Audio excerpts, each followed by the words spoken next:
ସୁକିନ୍ଦା ଷ୍ଟାଡିୟମରେ ଆଡ଼ମ୍ବରପୂର୍ଣ୍ଣ ଭାବେ ପାଳିତ ହେଲା ଅନ୍ତର୍ଜାତୀୟ ଯୋଗ ଦିବସ। ଅନ୍ତର୍ଜାତୀୟ ଯୋଗ ଦିବସ ଅବସରରେ ଯାଜପୁର ଜିଲ୍ଲା ସୁକିନ୍ଦା ନିର୍ବାଚନ ମଣ୍ଡଳୀ ଅନ୍ତର୍ଗତ ସୁକିନ୍ଦା ବ୍ଲକ ସ୍ଥିତ ସୁକିନ୍ଦା ଷ୍ଟାଡିୟମରେ ରବିବାର ସକାଳ ସମୟରେ ଏକ ବ୍ୟାପକ ଯୋଗ କାର୍ଯ୍ୟକ୍ରମ ଆୟୋଜିତ ହୋଇଛି। ବିଜେପି ଦଳର ସୌଜନ୍ୟତାରେ ଆୟୋଜିତ ଏହି କାର୍ଯ୍ୟକ୍ରମରେ ସ୍ଥାନୀୟ ଜନସାଧାରଣ, ଯୁବବର୍ଗ, ମହିଳା, ବୁଦ୍ଧିଜୀବୀ ଓ ବିଭିନ୍ନ ସାମାଜିକ ସଂଗଠନର ସଦସ୍ୟମାନେ ଯୋଗଦେଇ ଯୋଗ ଅଭ୍ୟାସ କରିଥିଲେ। ସକାଳୁ ଷ୍ଟାଡିୟମ ପରିସର ଉତ୍ସାହ ଓ ଉଦ୍ଦୀପନାର ପରିବେଶ ସୃଷ୍ଟି ହୋଇଥିଲା। ଯୋଗ ଶିକ୍ଷକଙ୍କ ନେତୃତ୍ୱରେ ଉପସ୍ଥିତ ଅଂଶଗ୍ରହଣକାରୀମାନେ ବିଭିନ୍ନ ଯୋଗାସନ, ପ୍ରାଣାୟାମ ଓ ଧ୍ୟାନ ପ୍ରକ୍ରିୟା ଅଭ୍ୟାସ କରିଥିଲେ। ଯୋଗ ମାଧ୍ୟମରେ ଶାରୀରିକ ସୁସ୍ଥତା, ମାନସିକ ଶାନ୍ତି ଓ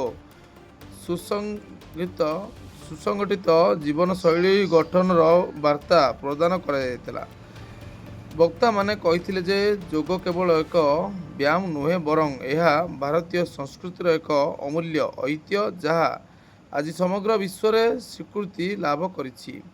ନିୟମିତ ଯୋଗାଭ୍ୟାସ ମାଧ୍ୟମରେ ବିଭିନ୍ନ ରୋଗରୁ ମୁକ୍ତି ମିଳିବା ସହ ଶରୀର ଓ ମନକୁ ସୁସ୍ଥ ରଖାଯାଇପାରିବ ବୋଲି ସେମାନେ ମତ ପ୍ରକାଶ କରିଥିଲେ। ଏହି ଅବସରରେ ସ୍ଥାନୀୟ ଅଞ୍ଚଳର ବହୁ ମାନ୍ୟଗଣ୍ୟ ବ୍ୟକ୍ତି, ଦଳୀୟ କର୍ମକର୍ତ୍ତା ଓ ଶତାଧିକ ଅଞ୍ଚଳବାସୀ ଉପସ୍ଥିତ ରହି ଏହି ବିଶେଷ କାର୍ଯ୍ୟକ୍ରମକୁ ସଫଳମଣ୍ଡିତ କରିଥିଲେ। ସମସ୍ତଙ୍କ ସକ୍ରିୟ ସହଯୋଗ ଓ ଅଂଶଗ୍ରହଣ ଯୋଗୁଁ କାର୍ଯ୍ୟକ୍ରମଟି ଏକ ସଫଳ ଓ ସ୍ମରଣୀୟ ଆୟୋଜନରେ ପରିଣତ ହୋଇଥିବା ଦେଖିବାକୁ ମିଳିଥିଲା। ଅନ୍ତର୍ଜାତୀୟ ଯୋଗ ଦିବସ ପାଳନ ମାଧ୍ୟମରେ ସୁକିନ୍ଦା ଅଞ୍ଚଳରେ ସ୍ୱାସ୍ଥ୍ୟ ସଚେତନତା ବୃଦ୍ଧି ସହିତ ଯୋଗ ପ୍ରତି ଲୋକଙ୍କର ଆଗ୍ରହ ଓ ଆକର୍ଷଣ ଆହୁରି ବଢ଼ିଥିବା ଦେଖିବାକୁ ମିଳିଛି।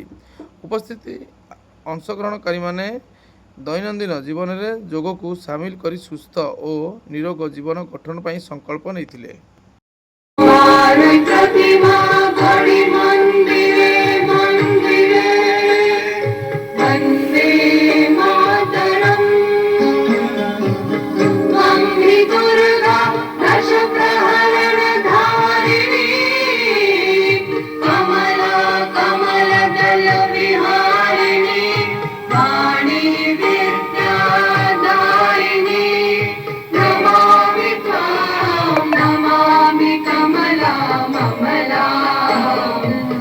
कमला